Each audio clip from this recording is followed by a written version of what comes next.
listening to the Women's Power Hour show with me, Yvonne B. And joining me in the studio today is Liane Katz, co-founder and CEO of MAMA.codes Limited. Lianne, welcome to the show. Thank you so much for having me. Hi, Yvonne. Hi, everyone. Fantastic. So good to have you with us. And got some quite deep and meaningful questions I want to get to with you. But I think Excellent. what's always really nice for the listeners is for them to just find out a little bit more about you. So who is Lianne? A little bit of your personal and business story would be great. Sure, absolutely. Well, first of all, thanks for inviting me. I think this is a wonderful show.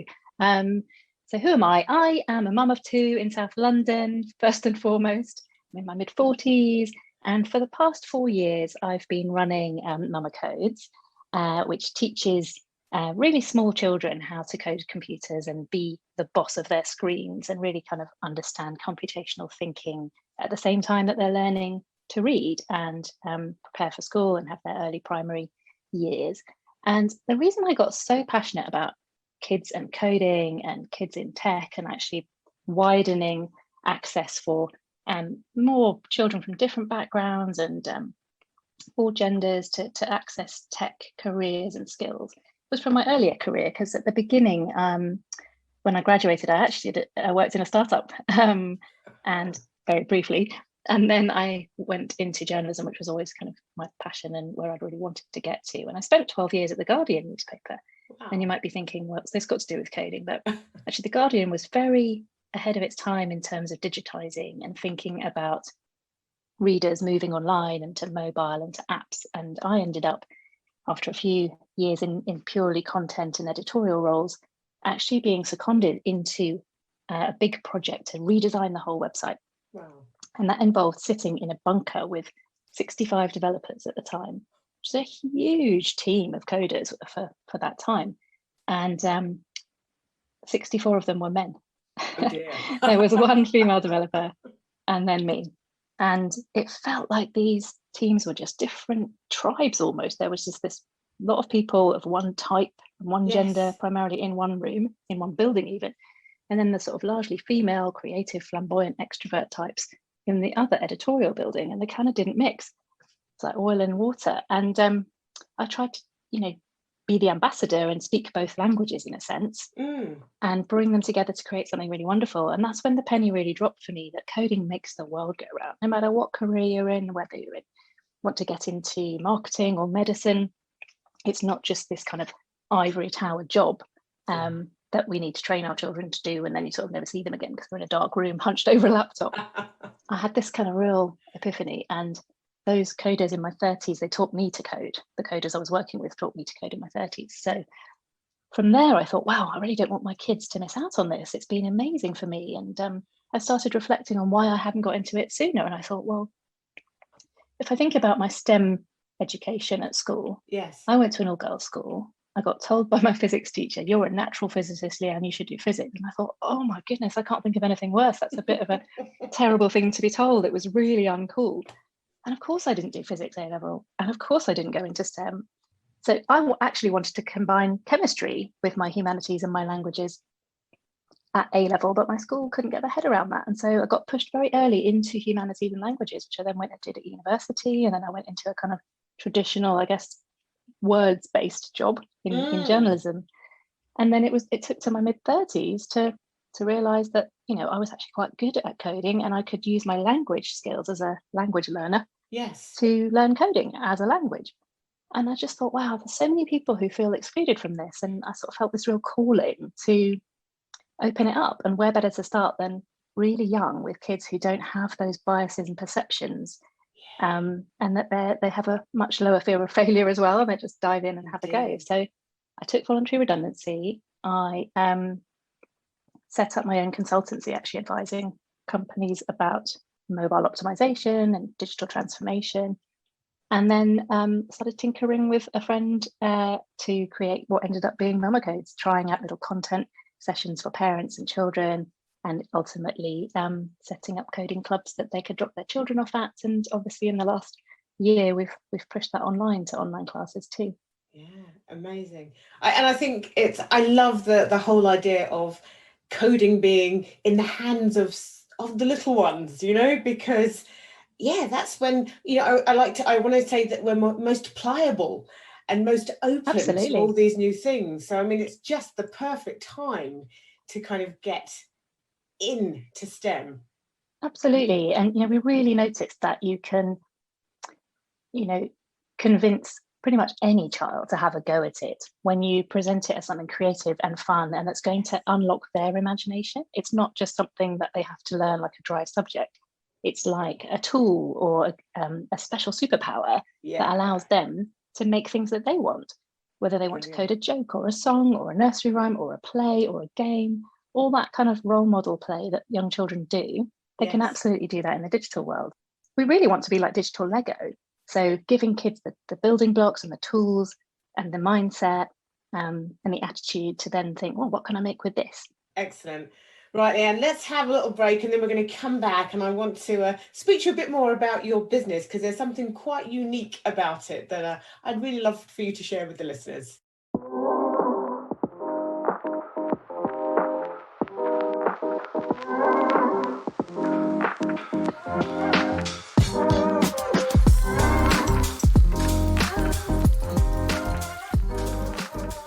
Welcome back to this conversation with Lianne from MAMA.codes Limited. And Lianne, you were sharing a bit about your own journey, your personal and business journey to kind of where you are today with this amazing business that you have. And I was really interested when I first met you and spoke with you about it, that you have a majority workforce of women. If I'm correct, it's a franchise business. That's right, yeah.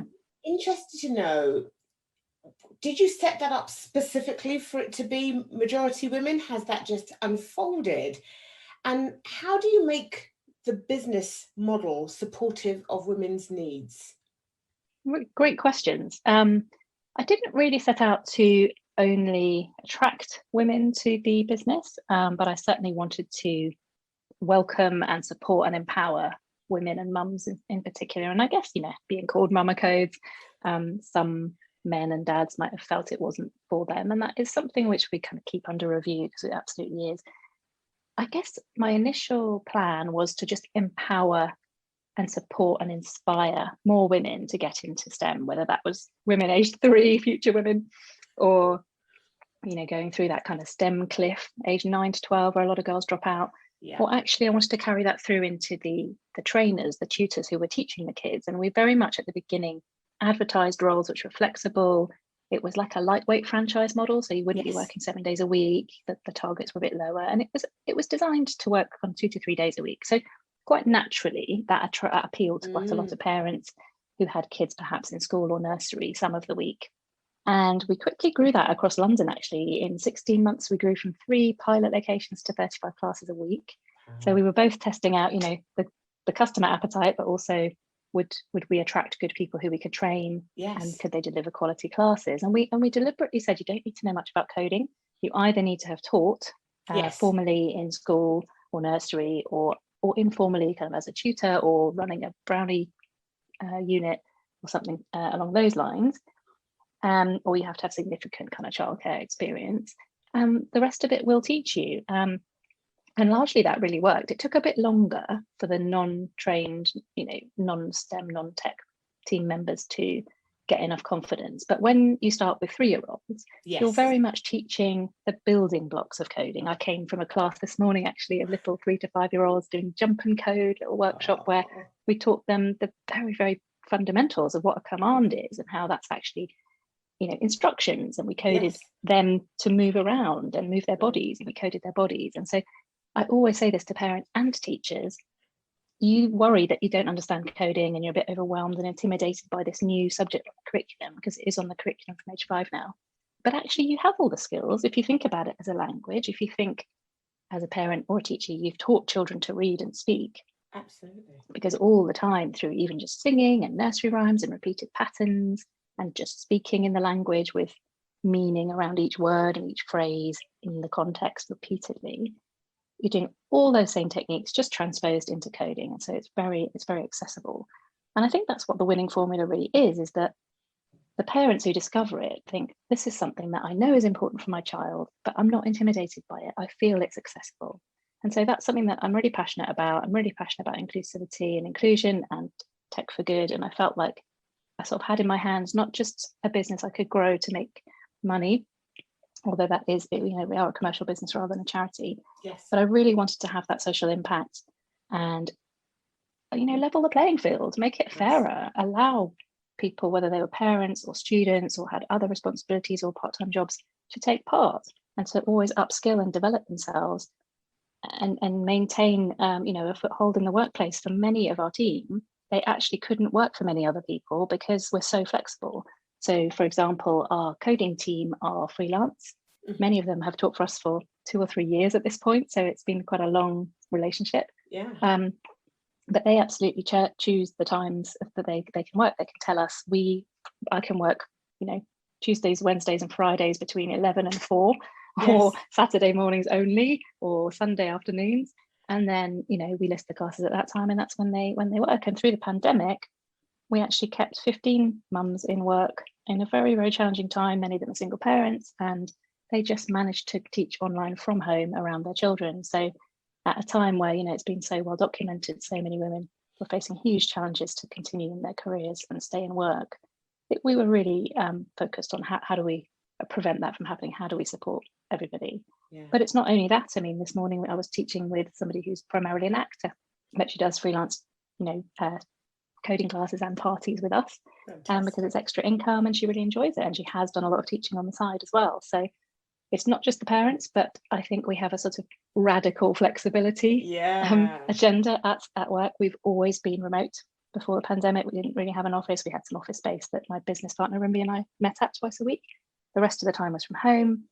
I actually have several members of our team who joined in the pandemic who I've not met in person.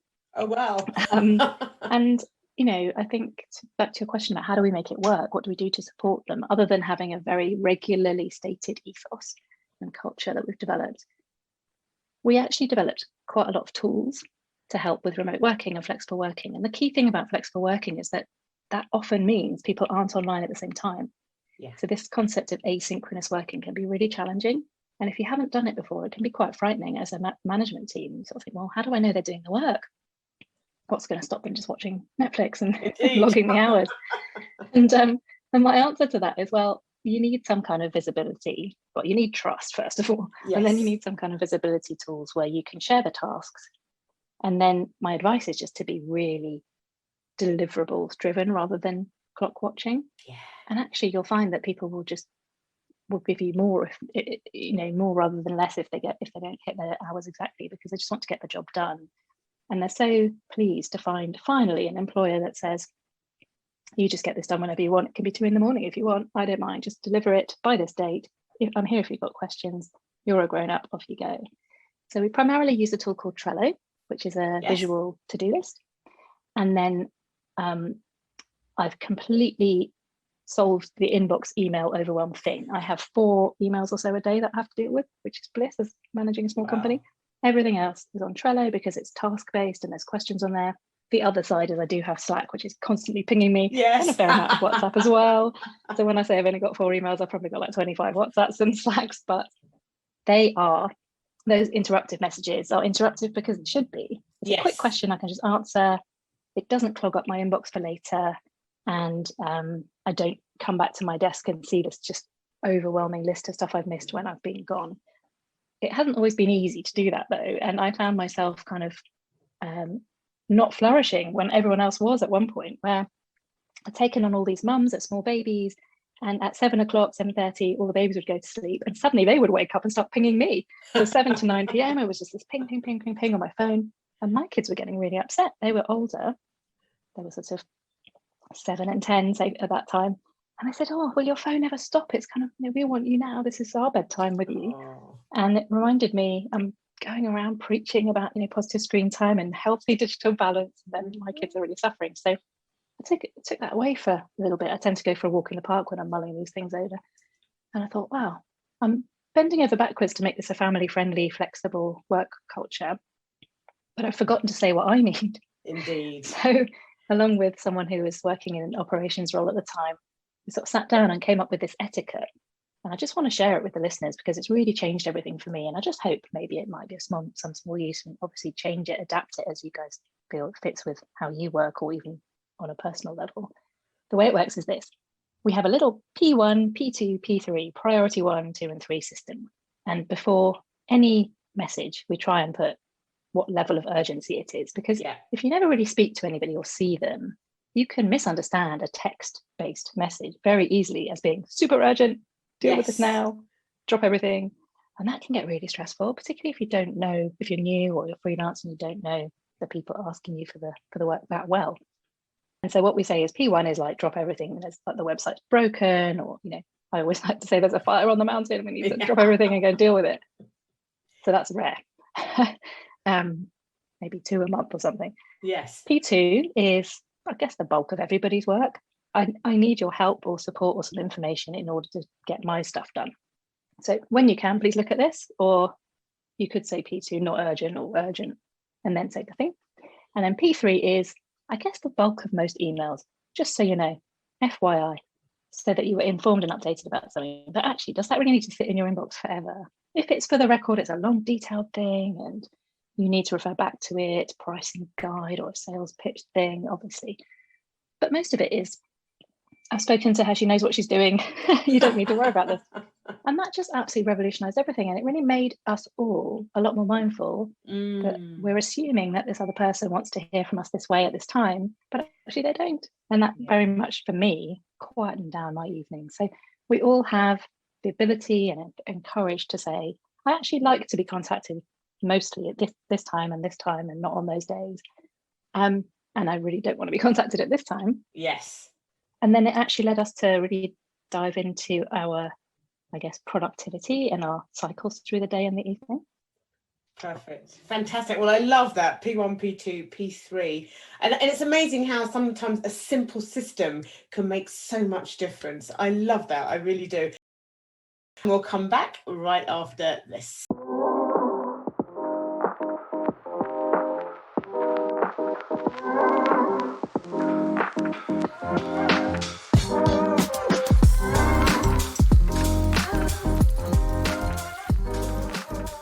Well, we are back, and Lianne has been not only sharing a bit about her own journey, she's been talking about her business and some of the fantastic systems they've put in place to create what probably is the most flexible workforce I have ever heard of.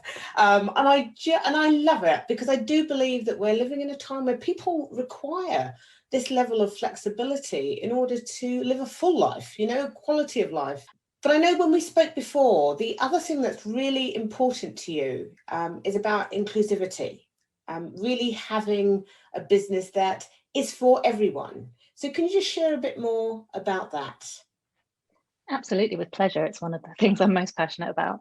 I think I mentioned, when I first had the idea about MAMA.codes, I wanted it to be a real mold breaking business, a myth busting business, changing perceptions of what a coder looks like, of what coding is.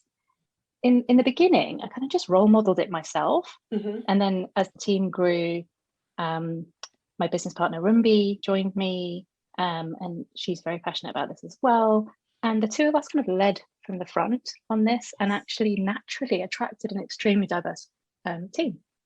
And we were really, really happy with that. And I guess it's a virtuous circle, because whilst we work very hard to be the business we want to see and role model that, by starting from the beginning in that way and attracting all kinds of, personally aspirational people who perhaps don't fit the mold of a corporate career, or didn't feel that they could access other less flexible roles from their personal circumstances, we actually attracted the most brilliant team of highly international, mostly women. I think at the last count, we were 75% female in our coding tutor team, our teaching team, and 44% from diverse backgrounds. And I do think that is a lot to do with role modeling. So there's a role modeling that started with our management team. Yes. All female. I think currently our management team is 66% non-white, which is great, and all female.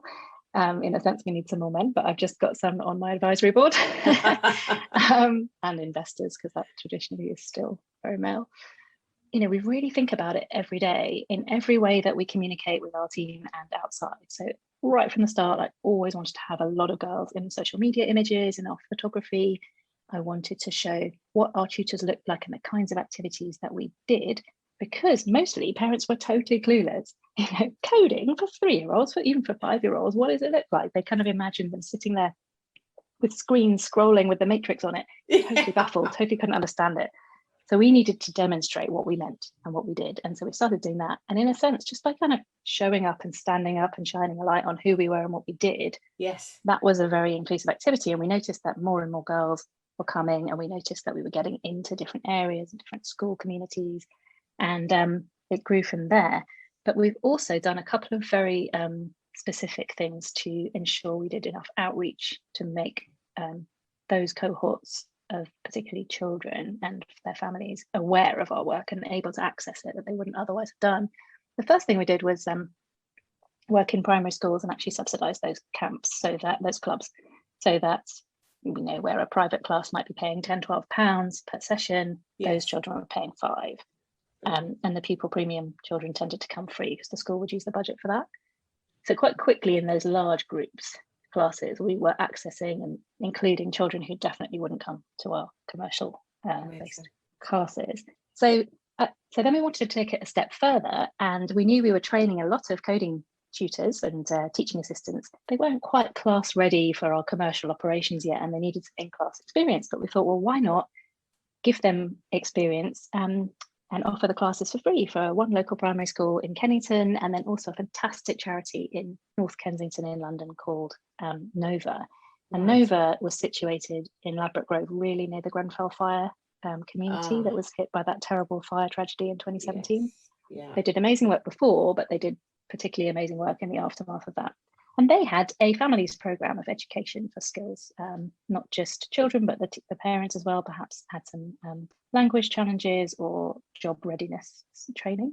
And so we had a ready and waiting, fantastic cohort to work with, and a safe space that the cohort felt happy to be in. And we got in there, and we've been teaching there for 2.5 years. Wow. So we've actually taught over 75 children from that program, most recently online, and we couriered them iPads during lockdown to learn online with us, with using those.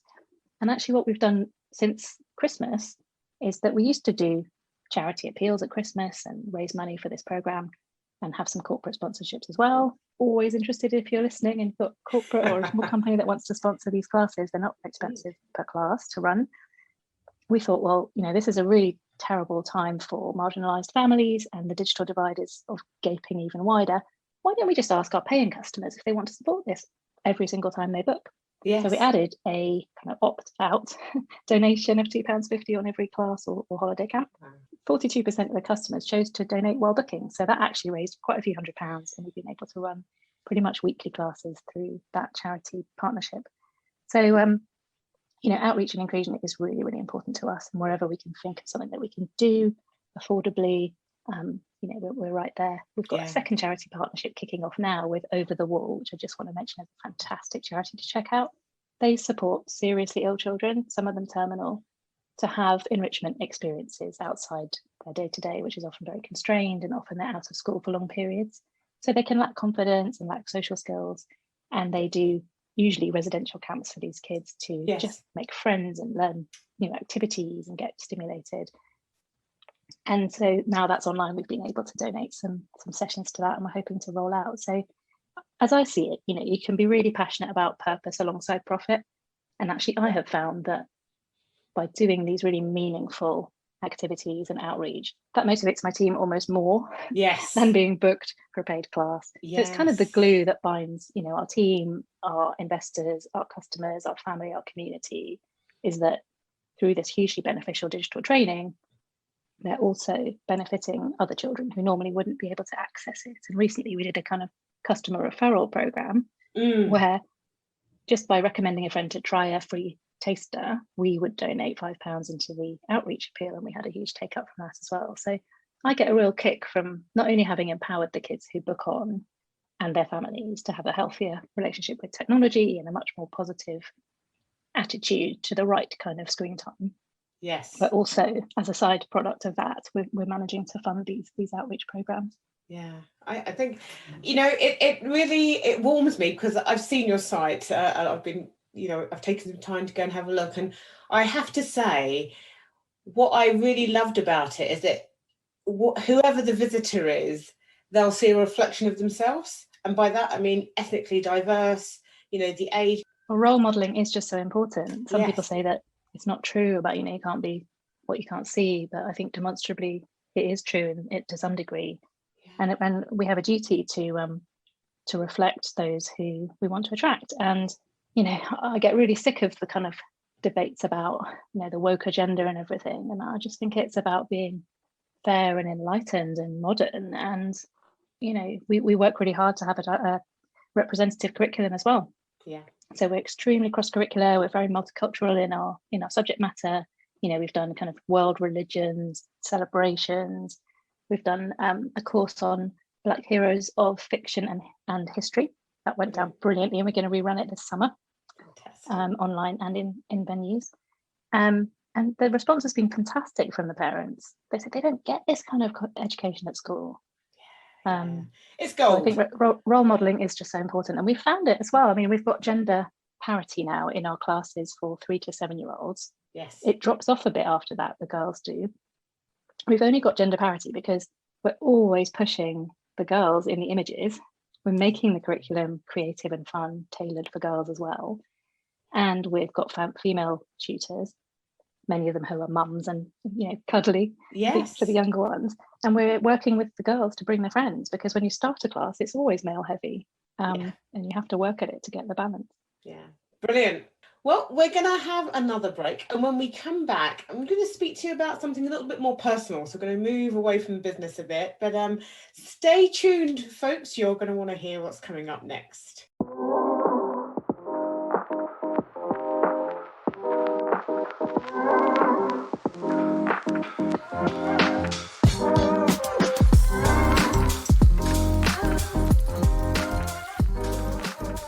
Right, well, welcome back, everybody. If you have been listening in, you will now have heard about MAMA.codes and the amazing work they're doing. Not only the amazing work, but the whole setup of the business and how they empower their team to do great work. I mean, I tell you what, if I was looking for work, I'd be coming to you, Lianne. Fantastic. Well, we do want to get franchisees, particularly in the Southwest. So do get in touch. Absolutely brilliant. Just shifting away from the business now, I mean, having spoken to you before, I know that you have experienced burnout, and you're a mother, you run a business, you have teams of people to look after and all the rest of it. How did that burnout come to be, and I guess how did you get through it? Yeah, I mean, burnout's a really, really big feature, I think, for so many women, so many mums, parents. I guess I didn't really understand it was burnout the first time that I had it. And it's something, I've reflected on recently, because I've sort of had repeated, brushes with it in different forms through my career, really. I was always somebody who overdid it. I was the ambitious 20-something who would just work, burn the candle at both ends. Yes. Get up early, do the work, stay late, do the work, do the partying, not worry about sleep too much. And as I've got older, I'm in my mid-40s now, my 20s, I could totally manage it. I could do an all-nighter if I had to fit it all in. Sort of the seeds of kind of over-committing and bad time management were sown then, because I somehow could pull it off. But there was a time, how old was I? I guess I was sort of in my very early 30s, when I just started to lose the plot at work a little bit. I was working under a lot of pressure on a project, and a couple of people said, you're not really making sense. I think you might need to just sleep a bit, get some rest, go home. And actually my manager did say to me, just go home, take a couple of days, and you just have overdone it. You're just totally you're wound so tight, and you're stressed out, you're overwhelmed.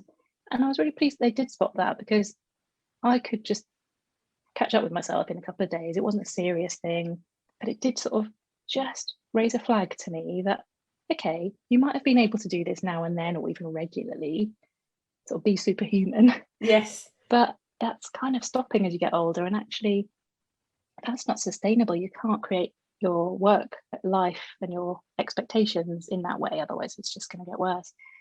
Fast forward a few years, and I had a very difficult traumatic bereavement 4 years ago. That was the first time I'd really had something come from left field. Something really unexpected happened.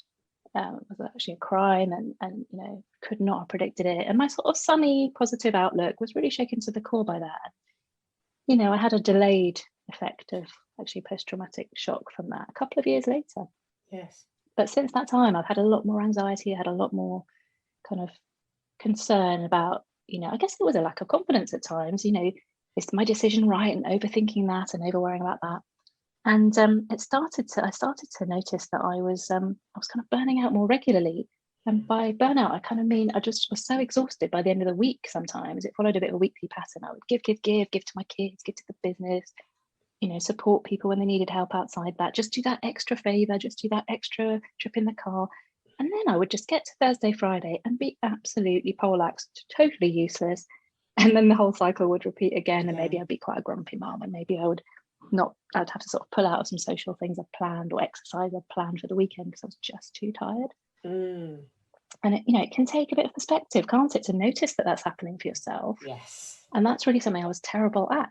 So although I kind of always loved yoga and that side of self-care, I didn't really have a solid nutrition or exercise program that prioritized me.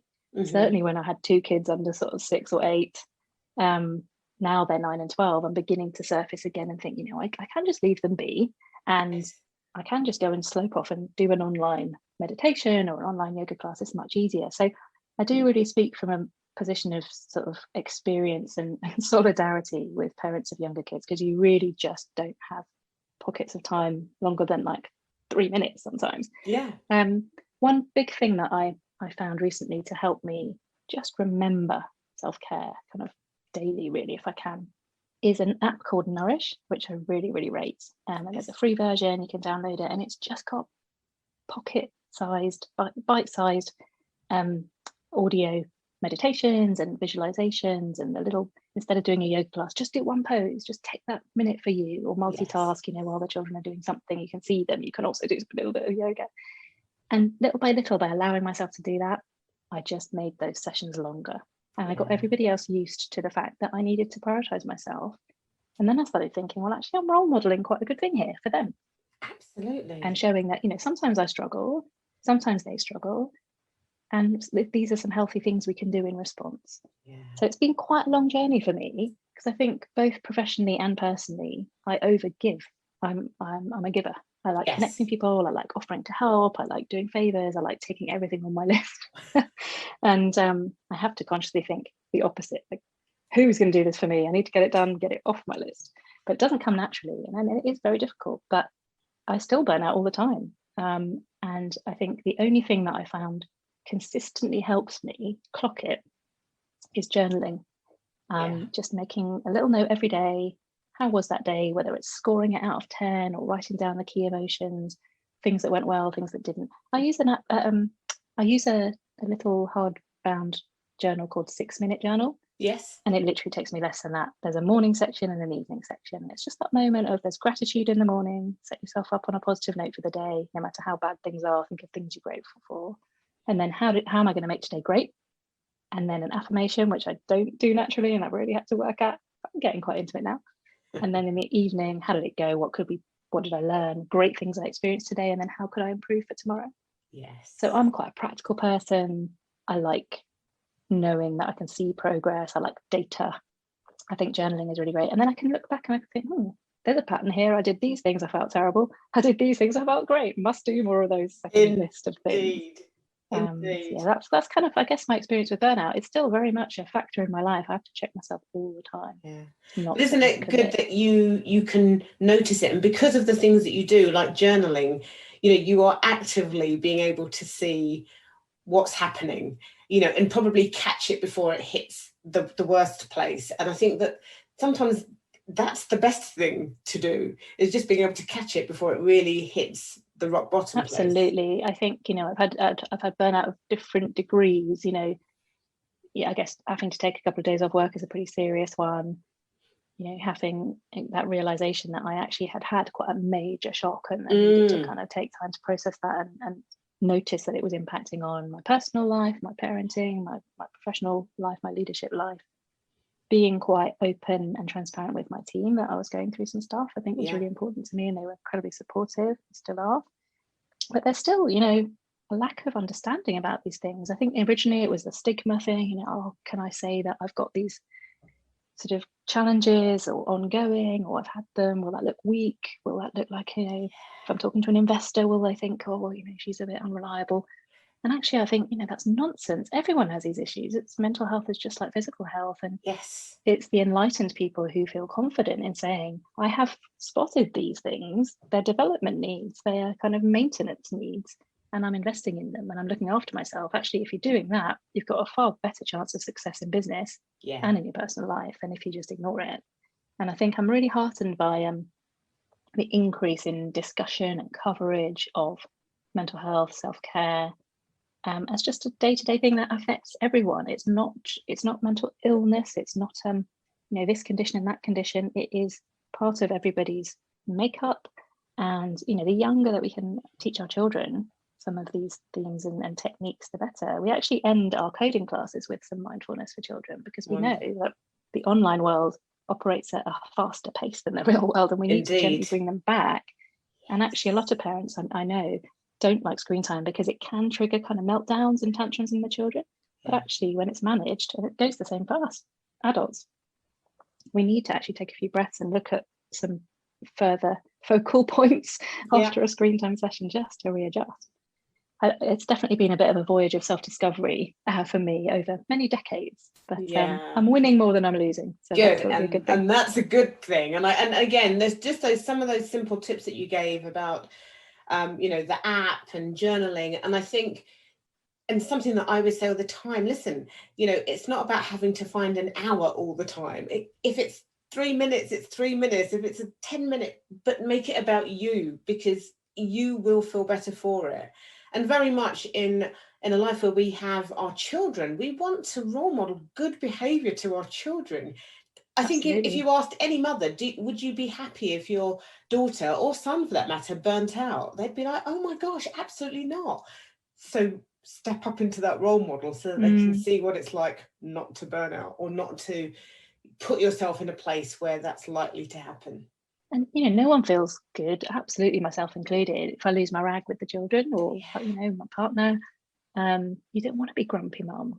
You don't want to be grumpy wife if you can possibly avoid it. But it's so hard. It's not the way we've all been brought up and the culture we're surrounded by. Yes, it's not intuitive to think the way to fix this is it's compassion towards myself and taking time to invest in myself and look after myself. Yeah, definitely. Brilliant. Thank you so much for sharing that, Lianne. Well, let's have another little break. And then when we come back, I just want to give you the opportunity to share about how people can find you and your amazing business. And I know that you've got some exciting things happening right now. So we'll get back to that in just a moment. Brilliant. Thank you.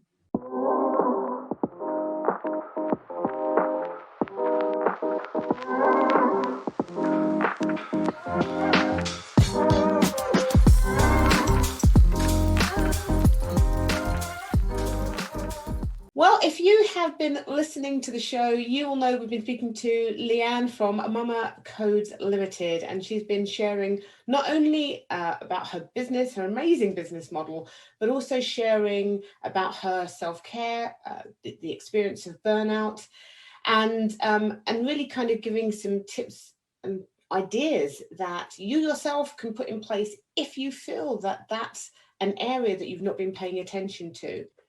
Now, Lianne, if any of the listeners want to find out more about MAMA.codes on any level, how to get involved, what can they do?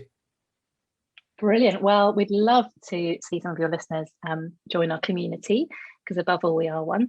The best place to go is our website, www.mama.codes, CODES. So our website and our company name are MAMA.codes. And on there, if you've got a child aged 3 to 11, they can sign up for an absolutely free, no obligation taster online class in coding. Very fun introductory class. And they can even invite up to 5 friends to come with them. Nice. And then you can also see if there are regular classes or holiday sessions that you'd like to try out.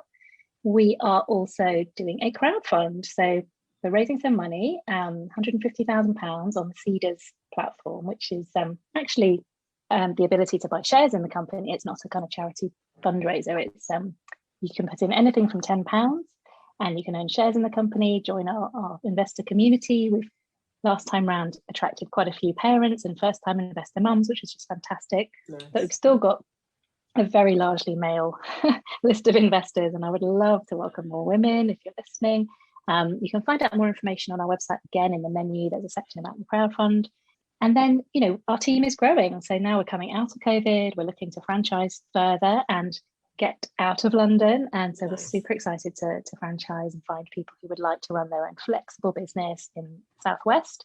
Also looking for freelance tutors. So if you've got a teaching background, you don't need to know much coding, we can train you on that. If you do know how to teach coding, even better.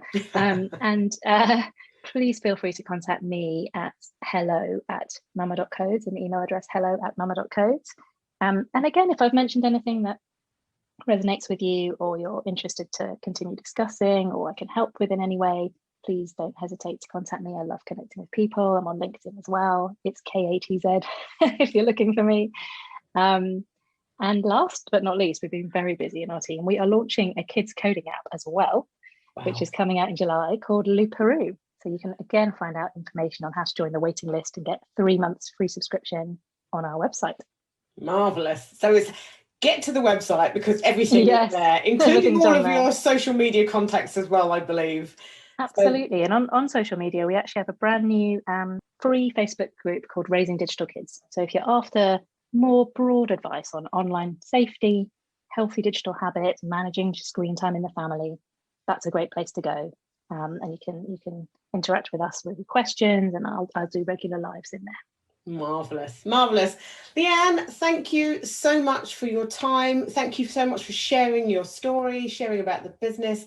Really appreciate this conversation, and I am sure that it will land in some listeners' laps, and no doubt you will be getting some contacts.